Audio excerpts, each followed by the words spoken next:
Intelligence Director Kim Jae-gyu was uneasy.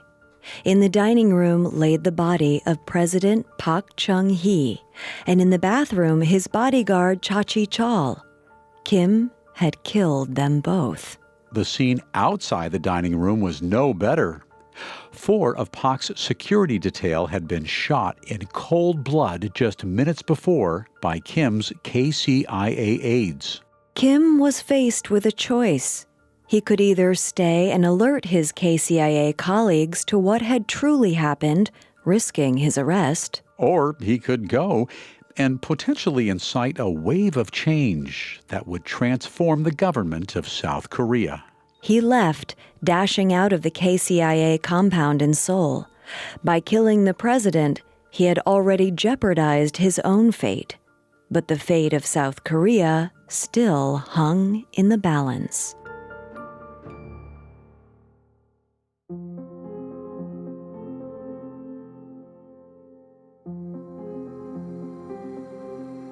One death can change the world. At least, that's what assassins believe. Welcome to Assassinations, a Parcast original. Every Monday, we examine the famous assassins of history and the men and women who were assassinated. I'm your host, Bill Thomas. And I'm your host, Kate Leonard. You can find episodes of Assassinations and all other Parcast originals for free on Spotify or wherever you listen to podcasts. To stream Assassinations for free on Spotify, just open the app and type Assassinations in the search bar. At Parcast, we are grateful for you, our listeners. You allow us to do what we love. Let us know how we're doing. Reach out on Facebook and Instagram at Parcast and Twitter at Parcast Network. And if you enjoyed today's episode, the best way to help us is to leave a 5-star review wherever you're listening. It really does help. This is our second and final episode on Park Chung Hee, South Korea's second president. He was assassinated on October 26, 1979, by his longtime colleague, KCIA Director Kim Jae-gyu. The death of Park would remain in the minds of the public for years as the debate surrounding his legacy and impact on the country continued. Last week, we discussed Park's rise to power from his humble roots. We also dug into the growing discontentment of the South Korean public as his presidency slid from democracy into authoritarianism. Ultimately, it was his own colleague, Kim Jae-gyu, who would pull the trigger, ending Park's life. This week, we'll delve into the aftermath of the assassination, including Kim Jae-gyu's trial. We'll also discuss the nostalgia for Park in the decades following and how his years in the Blue House would influence future generations of politics. On October 26, 1979, at around 8 p.m., Chief Secretary Kim K-won was hiding inside the KCIA safe house. He was one of 3 witnesses still alive who'd seen the president's assassination, along with the 2 women who'd been dining with the group. Like those women, Kim K-won had fled the dining room when gunfire broke out and had been sheltering in the bathroom ever since. When all was quiet, he left and went to find Park. He found him slumped on the floor near where they'd been dining just moments earlier. Kim K-won didn't waste any time. He rushed the dying president to a nearby hospital. Though the general told doctors to save President Park at all costs, Park was likely dead upon arrival. A later report said he died en route. In total, the evening massacre left 5 others dead, in addition to President Park, his advisor, Cha-chi Chol, 3 bodyguards, and a presidential chauffeur. What exactly happened in those hours after Kim Jae-gyu shot the president would be debated for months to come. Each government report contradicted or amended the one that came before it. It was clear that the truth would be hard to extract early on. According to the Washington Post's account, which was based on an official release from the South Korean government, after he shot Park, Kim Jae-gyu frantically left the dining room. Outside, without his shoes or coat, he found General Chung Hee, a military official who had been dining nearby. Kim grabbed the general's arms and said, "Big things have happened." Kim Jae-gyu explicitly avoided saying he had killed Park. He instead alluded that the president was dead with the phrase, "He is gone." The two men hailed a car which drove them to another KCIA office complex. General Chung Sung-hwa, still unclear on the cause of the president's death, called a gathering of top military aides at the KCIA offices. He feared Seoul might be under foreign attack. Among the invited officials was Chief Secretary Kim K-won, who was still at the hospital with the newly deceased president. He left the hospital and President Park's body to join the meeting. Though it's unclear if he even tried to explain the events of that evening to the group, upon his arrival, Director Kim Jae-gyu met with him privately. He told him not to speak of what had happened. Then, Kim Jae-gyu revealed his intended plan to K-won in confidence. He anticipated that following Park's death, the military would invoke martial law. A military revolutionary committee would be formed, hopefully setting the stage for a government turnover. Kim K-won allegedly agreed with this plan, though likely with reluctance. He wasn't about to challenge the man he had just watched kill the president in cold blood. The group of generals moved locations shortly after, this time to the Ministry of Defense. They had still not announced to anyone that President Park was dead. As a result, when they met with civilian officials within the ministry, they were confused as to why there was a pressing urge to declare martial law. Chief Secretary Kim K-won thought it would be impossible to create a military revolutionary committee without divulging that the president had been assassinated. So finally, he decided to speak out. He told General Chung, likely in private, that Kim Jae-gyu had shot Park. With this revelation, General Chung slipped out of the Ministry of Defense to an army bunker. He needed to get away from the murderer and put together a plan of action. After several hours of deliberation at the bunker, General Chung and his colleagues decided that Kim Jae-gyu would be arrested. Even the KCIA director wasn't above the law. A car was sent back to the Ministry of Defense, where Kim was still working on urging his colleagues to declare martial law. When the car arrived to pick him up, Kim Jae-gyu likely thought nothing of it. The generals had been shuffling back and forth around the city all night. But upon entering the vehicle, Kim Jae-gyu was arrested. Still, news of Park's death wasn't announced to the public. Instead, early the next morning, on October 27th, martial law was implemented under the notice that the president had been involved in an accident. Nearly 10 hours had passed since the president's death before news leaked that something was wrong. A broadcast went out to the public later that morning, but it only gave notice that the cabinet had convened the night before and that Prime Minister Chae Gyu-ha would be serving as acting president until further notice. 2 hours passed before another update from the government went out. President Park was dead. The death had been an accident. Director Kim Jae-gyu was unaware that his gun was loaded. To elaborate, the bulletin continued on, saying Kim's gun went off amidst an argument between himself and Cha-chi Chol. It failed to divulge that 5 other people were brutally slain as well. Yet, even this report was redacted just 1 day later. On October 28th, a new account was dispatched saying that Park and Cha-chi Chol had been shot intentionally by director Kim Jae-gyu.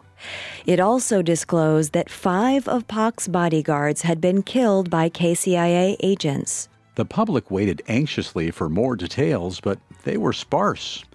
A minor update came on October 30th, stating that 3 days prior, General Kim K-won had been brought in for questioning. The rollout of information was absurdly slow. and the public was aware of how out of the loop the government was keeping them. The information they were fed was out of date and likely no longer accurate by the time it reached them. Meanwhile, internally, the army was shifting its ranks to fill the hole left by Kim Jae-gyu, who had been detained and was awaiting his fate. The Deputy Chief of Army Staff, General Lee Hee-sung, was appointed as acting director of the KCIA.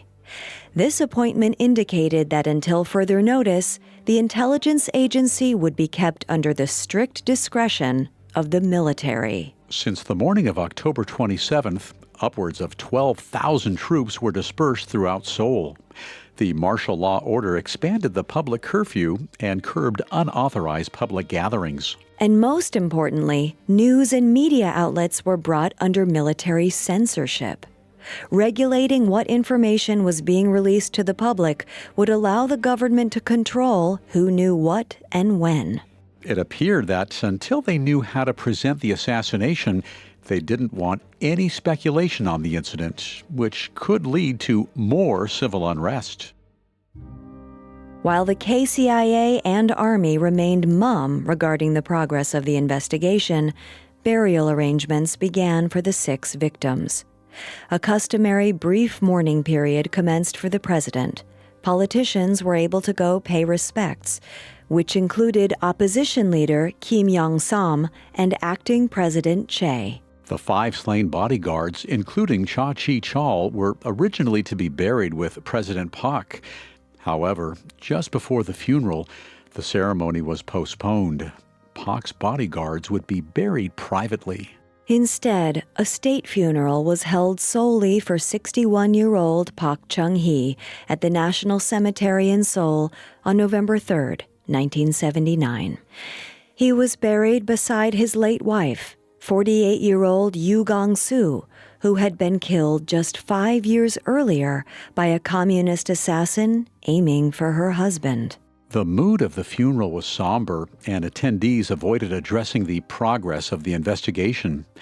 Acting President Che delivered a brief eulogy saying, "The death of Your Excellency has dealt us a great shock.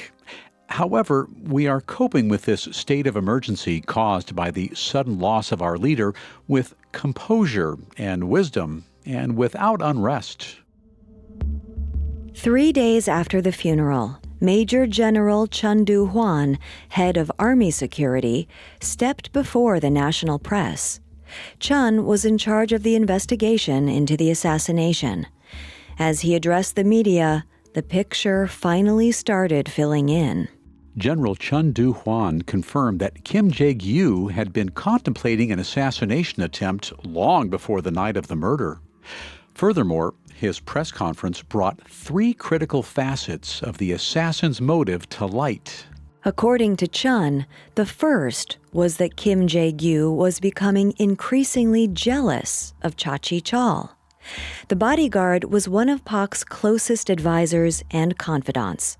Kim may have felt Cha was using his position near the president to undermine his power as intelligence director. Cha's proximity to the president's ear meant he was able to express his disapproval at how the KCIA was handling the riots in the cities of Busan and Masan. This segued into the second element of the motive. General Chun believed Kim was afraid he was about to be dismissed as intelligence director for his mishandling of the riots. Finally, the Army general asserted that Kim, due to his position in the KCIA, thought that he had the loyalty and support of Park's cabinet. Following Park's murder, he believed he would have the sway to convince them to make himself president. The spigot of information didn't stop there. Chun went on to describe the military's account of the hours leading up to the fateful dinner party. The president's bodyguard, Cha Chi-chol, had told director Kim Jae-gyu around 4 p.m. that afternoon that Park was going to dine at the KCIA compound that evening. At this point, Kim Jae-gyu had to consider if this was his opportunity to act. He would be in close, nearly private quarters with the president. What Chun reported next was shocking. After Chief Secretary Kim K-won had arrived at the dinner, he complained to director Kim Jae-gyu that Cha, the president's bodyguard, was severely irritating him. To this, the director replied, "I shall finish him off tonight." General Kim K-won allegedly took this news without surprise. It's possible that, amid the growing tensions between colleagues, he took the comment as a dark joke, not an affirmation of intent. General Chun reiterated that Kim Jae-gyu had anticipated the declaration of martial law and wanted to stage an internal KCIA investigation into Park's death, which he would undoubtedly lead. But that outcome never materialized. Instead, the investigation against Kim Jae-gyu only mounted. After Chun's team had gathered the evidence they needed to move forward, it was announced that 7 men would be tried by a military court. Kim Jae-gyu, Chief Secretary Kim K-won, 4 KCIA staffers who had killed Park's bodyguards, and an anonymous 8th person on the basis of trying to cover up evidence. The scope of the investigation didn't stop there, though. Anyone who may have had information was considered relevant. According to a report by Keesing's Record of World Events, 111 people had been interrogated, of whom 33 had been designated as witnesses. 53-year-old Kim Jae-gyu was sent out of Seoul in late fall of 1979 to await trial. He was detained in an army prison in the mountains 15 miles south of the capital. It was here that a series of conversations would take place between Kim and attorney Ryu Taek-hyung. The lawyer came to the Namon Mountain Fortress on November 30th, 1979. The recordings of their talks shed light on Kim's mindset before his trial. One recording dug into Kim's stance on Park's Yushin constitution. The Yushin was incredibly rigid and had done away with many common freedoms regarding speech and press. Kim thought that with his appointment to KCIA director, he could use his influence to peel back some of Park's repressive policies. Though it's unclear how much influence Kim believed he held, it's clear that he thought he could make some progress with persuasion alone. He told the attorney, "I can use this opportunity to attract the president's attention using rational methods." He continued on, though, "I finally concluded that this would be impossible." The attorney asked when specifically he had made this revelation, and Kim replied December of 1978, nearly 9 months before the murder. Kim said that he had considered taking action that April when student rioting had ballooned, but the timing wasn't right, so he delayed. Kim's initial plan in April of 1979 was the same as what he carried out on October 26, 1979. He stated that he had the exact same intention of shooting Park, but the president's security detail proved too dense to carry out the assassination that spring. Kim's disclosure that he had long debated ousting Park by violent ends would be further dissected the next month when he went before a military court. Up next, we'll see how Kim Jae-gyu defended his actions as he went on trial. Now, back to the story. We left Kim Jae-gyu awaiting trial in late November of 1979 for the murder of President Park Chung Hee and his bodyguard Cha-chi Chol. In December of 1979, a little more than a month after Park was assassinated, Kim and 6 of his associates went before a military court. Though the defense appealed that the case should be heard in a civilian courtroom, the nature of the crime was deemed fit for military court by high-ranking judges. Unlike a typical jury with unbiased civilians, military court panels were often made up of senior Army officials. It was possible that some already had their own opinions of Kim Jae-gyu from his long record of military service. And like a good soldier, Kim had the air of someone who was unwilling to back down. According to the New York Times, Kim Jae-gyu advanced into the courtroom at the start of each trial session with a slight swagger. The panel wasted no time digging into Kim's intentions. According to the Washington Post, when he was questioned about why he wanted Park gone, Kim claimed that he had disagreed with the government on the handling of student riots last fall and feared a widespread crackdown on dissidents was coming. Even more, Kim Jae-gyu expressed his resignation that Park's government was in the pocket of big business. He felt the Taeballs, the mega conglomerates, were fueling corrupt politicians in the regime and placing financial advancement before good governance. The Toronto Globe and Mail reported Kim Jae-gyu told the same court-martial he believed the Yushin system was not designed for the good of the people, and he had killed the president to restore democracy in South Korea. The former KCIA director said he wanted to turn the Martial Law Command into a revolutionary committee. These committees generally bridged the short gap from coups to interim government. Despite the implications, Kim Jae-gyu denied he had any intention of replacing Park as president. He also insisted that his co-defendants were unaware of his broader plan. He appealed to the court, urging them to consider mercy for the other men. They were just working under his orders. Kim said they were, quote, innocent as sheep. General Kim K-won took the stand later. He insisted that he had been ignorant of Kim Jae-gyu's plan to kill the president.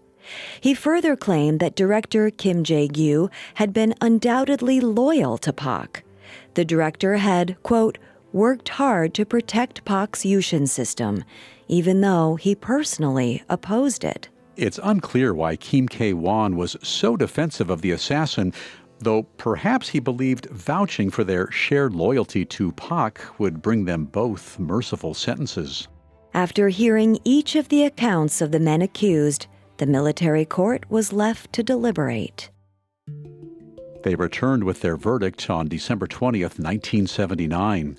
The accused men were allowed to address the court once more before being sentenced, and 53-year-old Kim Jae-gyu was the last man to speak.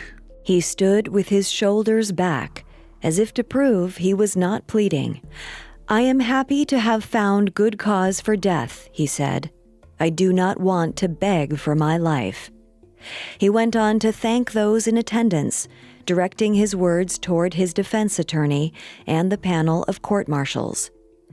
"As I leave this world," he said, "I will keep within me this deep thanks to you all." All 7 men were sentenced for participating in the crime or attempting to cover up evidence.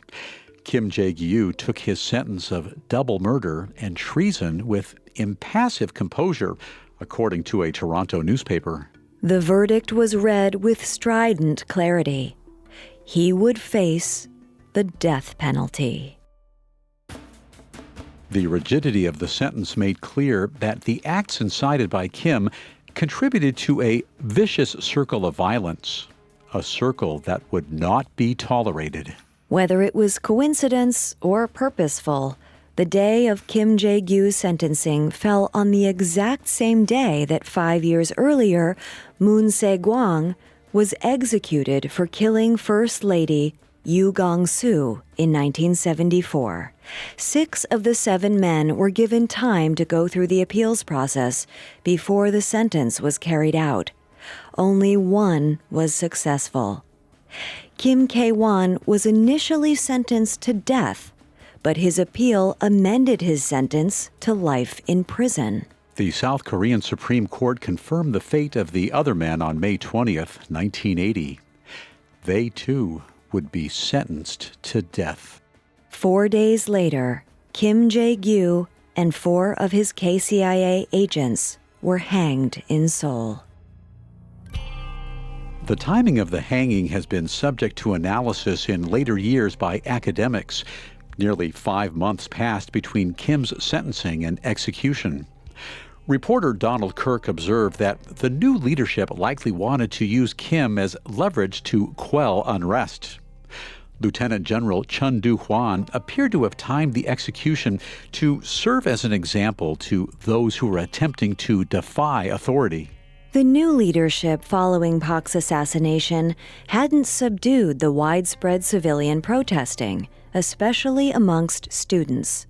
The May 24th hanging of Kim Jae-gyu and his fellow KCIA agents apparently marked the pinnacle of gruesome student rioting in the South Korean city of Gwangju. Yet the execution and its place as a grisly teaching exercise indicated that the vicious circle of violence did not end with Kim's assassination of President Park.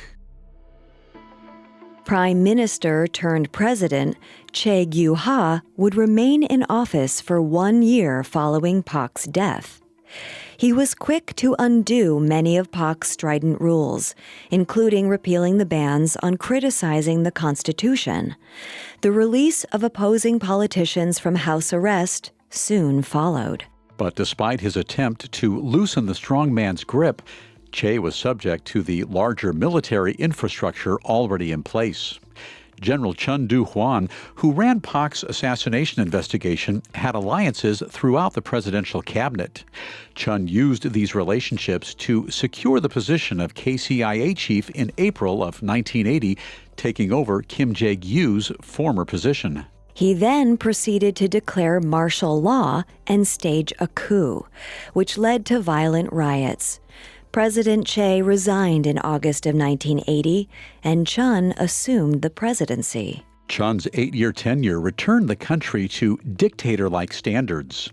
After he left office in 1988, he was replaced by one of the participants in his coup, Roh Tae-woo. But even though he had participated in Chun's 1979 coup, Roh Tae-woo quickly stepped away from associating with the authoritarian rules before him. He became known for an 8-step program that introduced sweeping reforms, from restoration of freedom of the press to a commitment to fair elections. It was the most civilian-oriented legislation in years. Roh held office from 1988 until 1993. A constitutional amendment barred him from running for a third term in 1992, ushering in his successor, Kim Yong-sam. Kim Yong-sam was, according to the New York Times, the first civilian leader for South Korea in 3 decades. Though he made some progress in his 5 years as president, with laws meant to dissuade corruption, his time in the Blue House ended on a low note. By the late 1990s, the quiet creep of nostalgia had settled in. South Korea's economy was not just stagnating, but floundering. The Asian financial crisis of 1997 would not skip over the country. When a major finance company in Thailand defaulted, the effects rippled. Currencies across the region plummeted. Many of South Korea's taeballs, large conglomerate companies, were affected. These taeballs that Park Chung Hee had championed during his presidency had since benefited from preferential access to credit in the 1970s and 80s. Since they were tightly tethered to the South Korean banking system, when these large companies suffered, so did the banks. And when the country's economic stability was contingent on a select group of big players, according to Seoul's Finance Forum chair Kim Ki-won, the government would not dare allow a big horse to die. South Korea was granted a relief package of $55 billion in U.S. currency from the International Monetary Fund.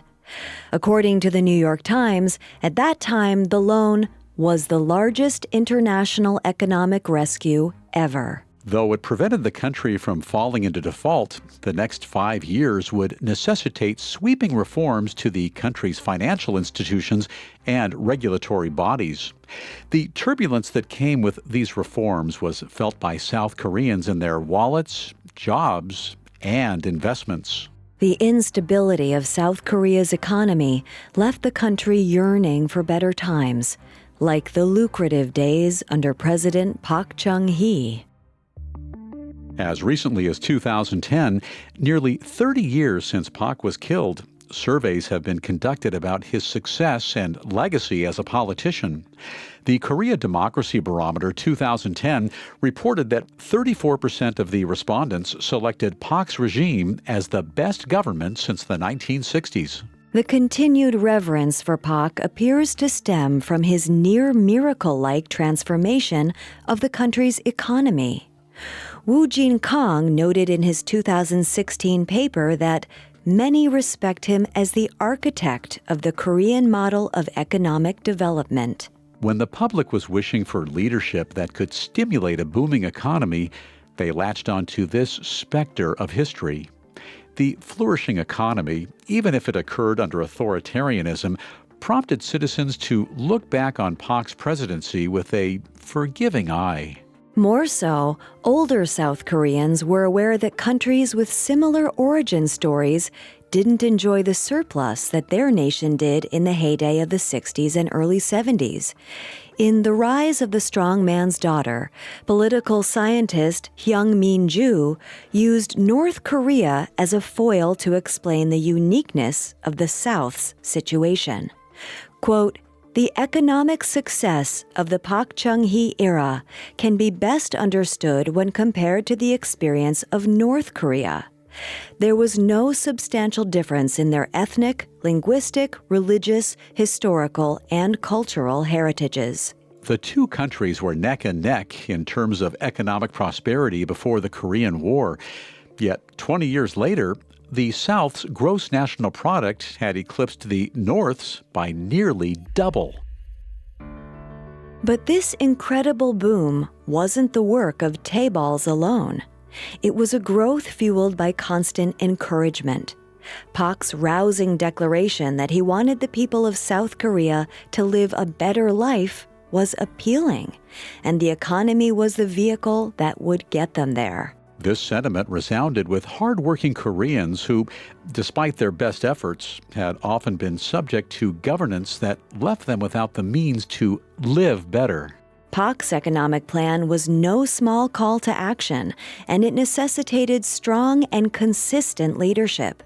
Taking responsibility for the nation's prosperity was the core of the Park presidency.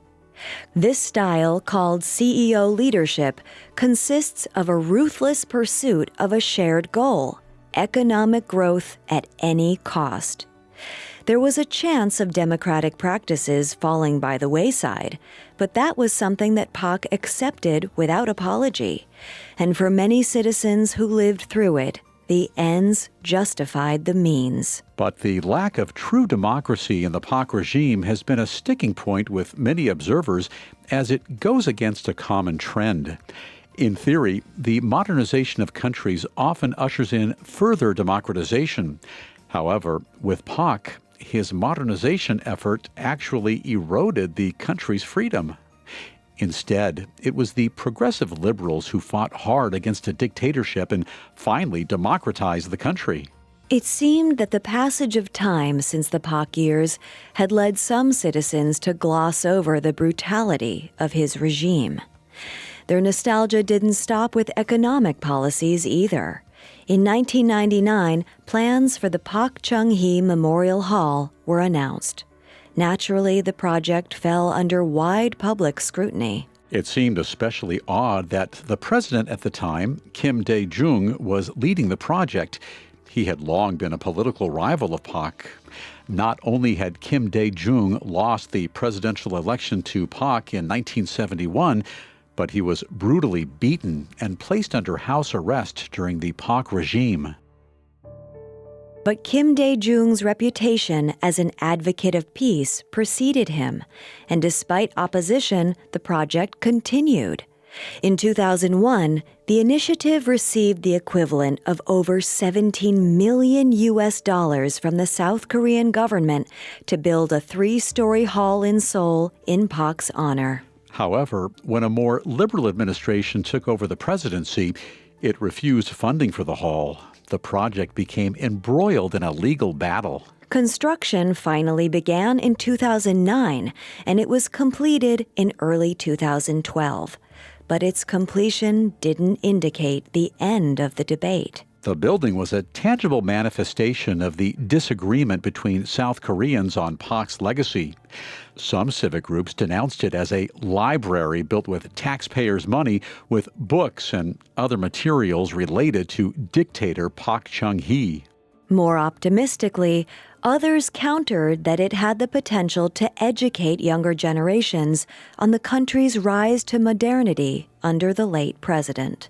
Clearly, despite the passing of time, the country would remain divided on its views of Park Chung Hee. However, in the 2000s, it demonstrated some unification on one front: his daughter, Park Chung Hee. Up next, we'll look at Park Chung Hee's return to politics and her election to the presidency. Now, back to the story. Park Chung Hee's daughter, Park Chung Hee, was once in the public eye nearly as much as her father. When Chung Hee's mother, Yoo Gong-soo, was killed in 1974, she took up the First Lady's duties. At just 22 years old, Chung Hee began appearing next to Park at ceremonies and events on a weekly, if not daily, basis. But the emotional pain caused by losing two parents to assassinations was undeniable. Following Park Chung Hee's death, Chung Hee largely disappeared from the public eye. She instead used her status to help create scholarship committees and spent much of her time overseeing them. However, in the late 1990s, Chung Hee was drawn back into politics once more. The Asian financial crisis slammed the South Korean economy in 1997, and politicians were reeling on how to rouse support. Conservative politicians realized that Park Chung Hee could rely on the legacy of her father's economic boom to rally the disheartened country. So, seemingly out of left field, in 1997, she announced she would return to politics. Shortly after, in 1998, the 45-year-old entered the parliamentary election in Daegu under the conservative Hanarodong Party. It seemed fitting since Daegu was also the political home of her father, Park Chung Hee. Once back within the world of politics, Chung Hee was energized. She served a total of 5 terms in the National Assembly. She was even bestowed the nickname Queen of Elections. She could draw in votes even when the deck was stacked against her party. In 2012, she would jump into the race for president. A large part of her campaign focused on her past experience serving as an acting first lady alongside her father. This nostalgia especially appealed to many female voters who turned out in droves for the 2012 election. Women were likely hopeful that Chung Hee might evoke the characteristics of her mother, the late First Lady. Yoo Gong-soo was known for her dedication to charity, even deemed the mother of the nation during her husband's presidency. Sliding in to secure just over 3% of the margin of victory, on December 19, 2012, Park Chung Hee was elected as the first female president of South Korea. However, her presidency would quickly spiral from noble to notorious. Allegations grew that Chung Hee was engaging in bribery. The reveal that she had taken millions in handshake deals from large companies soon followed. She was impeached in late 2016 and removed from office shortly after, in March 2017. According to the BBC, this made her the first democratically elected president to be impeached in South Korea. She would leave the Blue House with an air of disappointment and anger lingering over the presidential mansion, her childhood home no more. In April 2018, a South Korean court sentenced Park Chung Hee to 24 years in prison for bribery, extortion, abuse of power, and other criminal charges. According to the New York Times, her sentence was extended from 20 years when a higher court found the collusion was more far-reaching than first anticipated. Despite her effort to rouse the legacy of her father, Park Chung Hee left office without delivering upon the bold promises she had made just years before. The end of the Park Chung Hee presidency marked a peculiar end to the Park Chung Hee era as a whole.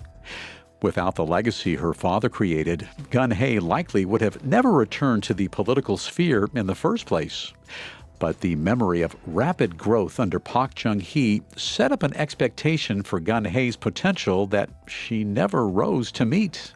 And the irony of Chung Hee's demise was that she had relied on the nostalgia of her father's presidency to re-enter politics, only to be ousted for her entrenchment in the mega conglomerates that Park Chung Hee helped build. Though Chung Hee's poor conduct resulted in an abuse of presidential power, it's important to consider the alternative. If Park Chung Hee had never been assassinated, his presidency in the late 1970s would have likely continued to threaten the fate of South Korean democracy. Being the strongman who ushered in financial prosperity had a high price tag. The well-being of South Korean citizens severely stagnated, especially toward the end of his time in office. Had Park continued to rule with an iron fist in light of the growing unrest, it's nearly certain that the bloody showdowns between authorities and civilians would have continued. Further restrictions on freedoms of speech and press could have been implemented. Though it was long debated that he was one already, the Park regime could have officially established itself as a dictatorship. The decades following Park's presidency would oscillate wildly for South Korea's government, but it was certain that the country wanted to carve its own path forward with power vested in its people.